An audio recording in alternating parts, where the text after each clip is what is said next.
Kembali di Sindo Sore, pemirsa, praktik lancung kecurangan pemilu diduga terjadi di berbagai daerah dengan melibatkan oknum aparatur negara yang kian mengemuka. Sejumlah partai politik, berbagai kelompok masyarakat hingga Komnas HAM menduga pelanggaran pemilu bahkan sudah terjadi sejak pemilu dimulai.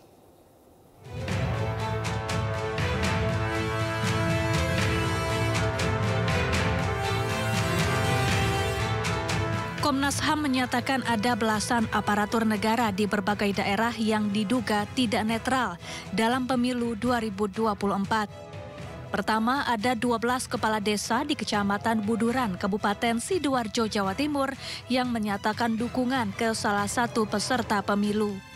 Kedua, dugaan arahan Wali Kota Samarinda kepada jajarannya untuk memilih peserta pemilu tertentu. Ketiga, viral video ajakan PJ Gubernur Kalimantan Barat mengajak warga dan jajarannya memilih capres yang mendukung pembangunan IKN. Atas temuan ini, Komnas HAM telah melaporkannya ke Bawaslu.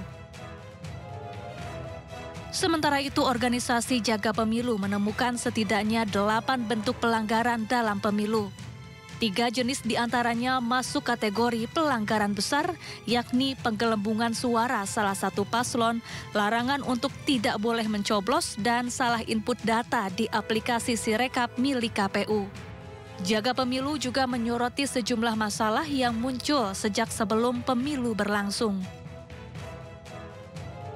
Kita melihat bahwa kecurangan itu tidak hanya terjadi pada hari H. Dalam pemilu 2024 justru kecurangan itu berlangsung secara, karena sekarang bahasanya TSM kan, terstruktur, sistematik, masif sebelum hari H. Kita nggak perlu menarik jauh sampai ke MK, itu nanti pembahasan di bidang lain, pembicara lain mungkin akan menyinggung itu dan kita sudah banyak membahas itu. Tapi dari riset kami seminggu sebelum pemilu saja kita sudah melihat bagaimana otoritas lingkungan terlibat, bagaimana lurah, kepala desa, RT, RW, itu juga aparat kepolisian itu terlibat untuk memenangkan paslon tertentu. Sejumlah kelompok masyarakat juga turun ke jalan dan berunjuk rasa di depan gedung KPU. Mereka menolak kecurangan pemilu hingga mempertanyakan penghitungan suara di aplikasi Sirekap KPU yang dinilai mengandung kejanggalan. Sementara itu, Koalisi Parpol pengusung Capres Ganjar Pranowo dan Koalisi Parpol pengusung Capres Anies Baswedan kompak berencana menggulirkan hak angket di DPR.